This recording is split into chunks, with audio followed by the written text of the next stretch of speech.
Hey, what's up, Joseph? This is a quick demo video for you for your Roman props Inception that I got done.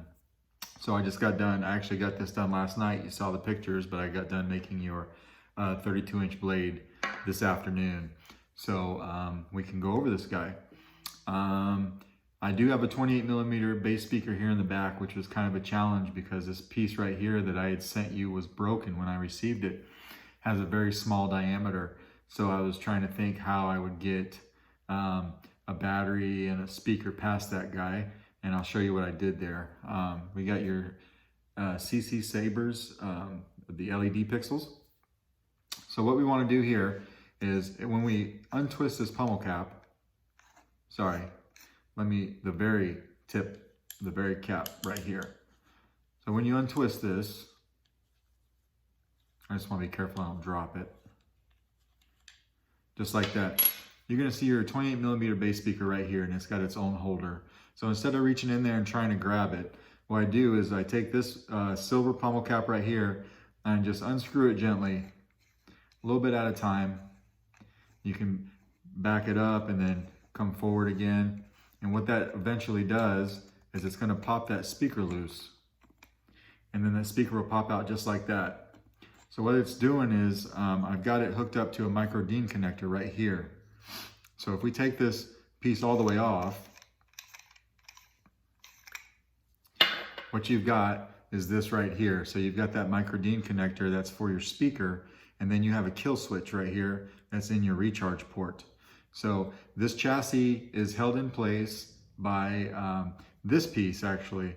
So if we went ahead and we went further, say you wanted to get to the board, we'd have to take this piece off right here. I gotta put it to where I remember it. Now this piece had a two-part thread on it, which is right here. It stayed inside. This is what holds the chassis from sliding this way. So if we were to take this and we unscrew this threading piece,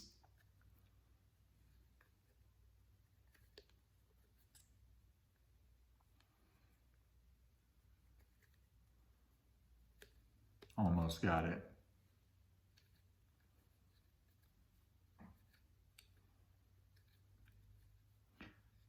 Probably like 2 more threads. All right, so I'm gonna take this piece off now, slide this forward and show you. So this is the piece that was broken when I got it. So the small threaded part was broken from the upper part. So what I had to do is I had to go up in here with some JB weld and very, methodically put this JB weld in there and line these guys up exactly perfect so that I could fix this piece. So that's what I did to fix that. Now without this piece on, this chassis slides forward. And it does have a channel right here, as you can see right there, that accommodates the 2 bump outs on the inside for these 2 guys. So the chassis is not going to twist on you. So you can pull this chassis forward a little bit. You can get to your board. You can pull your board up, do any of the, the configs that you'd want to do. And then when you're done, you just push the chassis all the way back in place. And that's where it goes. But if you don't have the threads on, it pops out a little bit. So what I do is I take this piece right here, slide it over,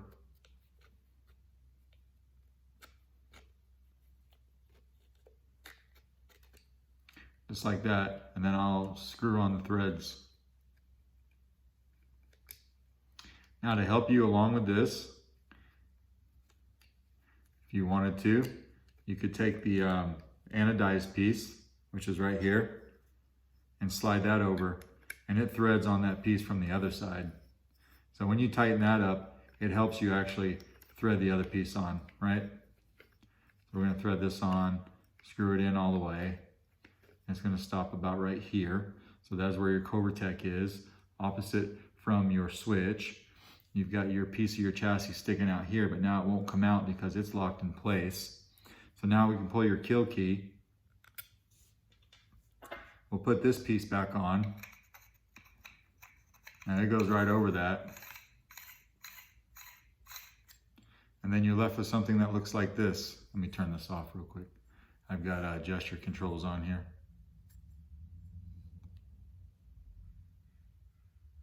So you're left with something that looks like this. Now you can see your micro DIN connector in there. So this is the part where you're just gonna have to take this and you're gonna line it up. You're gonna put it in there. You don't have to force it. It finds its way really easy.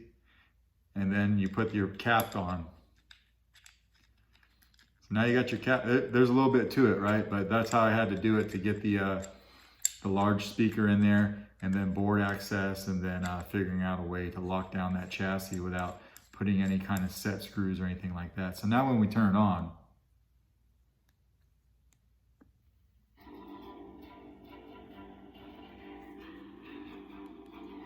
you got your soundtracks. There's your Tron font that we were talking about. That's your motion control.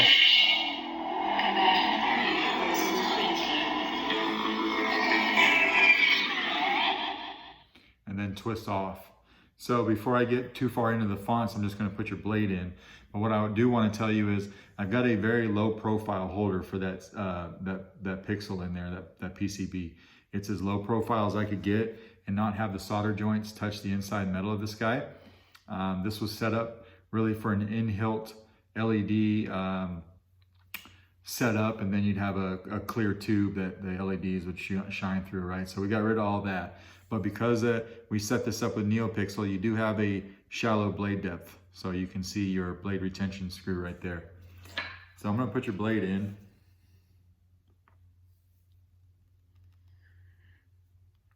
I sanded the tip of this blade just a hair to get it to fit in properly, but I didn't sand it too much because I wanted you to have a friction fit. So anything that I could do to help hold this blade in.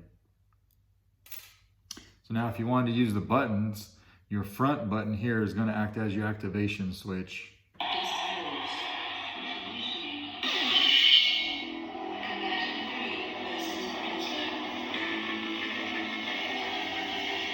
There's your blade style for that particular font. And if we just, your back button is your auxiliary. So if we just tap that, you can see it random on the blade. Or if we hold it down, right?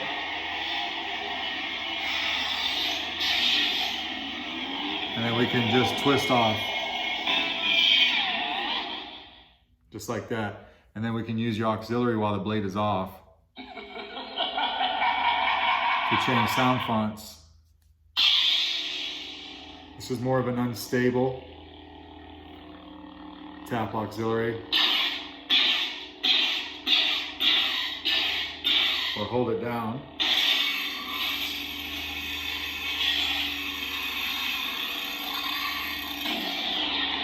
And if you didn't want to twist off, you can just hold the button down.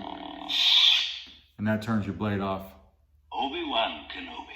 And then you ask for the Obi-Wan to be loaded on here as well. So then we've got the Obi-Wan with a little bit of flare at the very tip.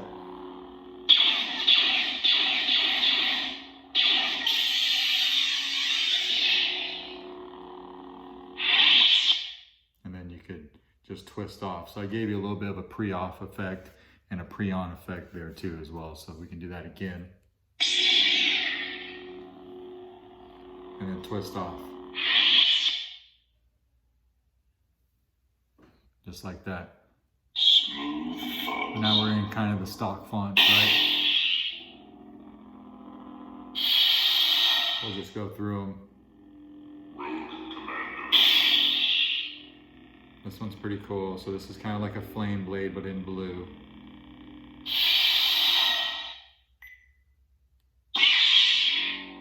Solid grade. TC. Just a pure white, right? Smooth Jedi.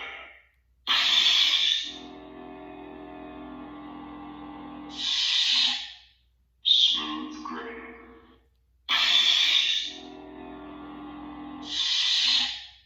Smooth fuzz.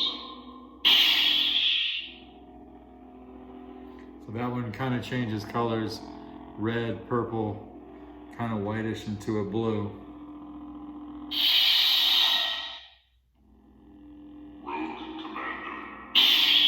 There's the rainbow blade you asked me for.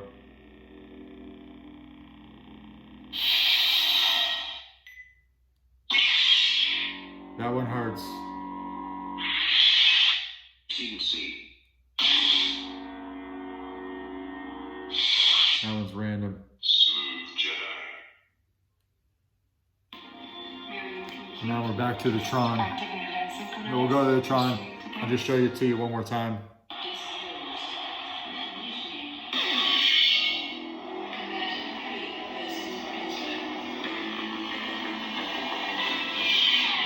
I'm gonna turn it off.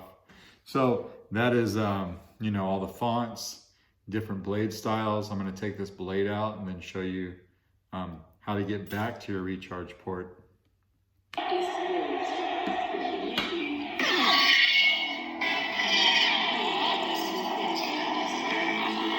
Turn this off. Motion controls are cool, but they can sometimes go off when you don't want them to. So remember when I said we're going to want to take this pummel cap off right here, right? So we'll unscrew this guy. You don't have to try to pull this out. You're going to use this. So not the anodized piece, but just the silver piece. So we're going to start untwisting it. If we feel any, you shouldn't even feel any resistance. If you do though, back it up just a hair. And we're taking that micro Dean connector out. So when it pops loose, you can just tip your saber over and your speaker just falls out just like that. So then we can take this guy off and then put your kill key in. Just like that. So now everything is, you know, that's how you get to everything. Everything's working good. Hope it turned out the way you like. Hope your blade's the way you wanted it. Let me know. Thanks.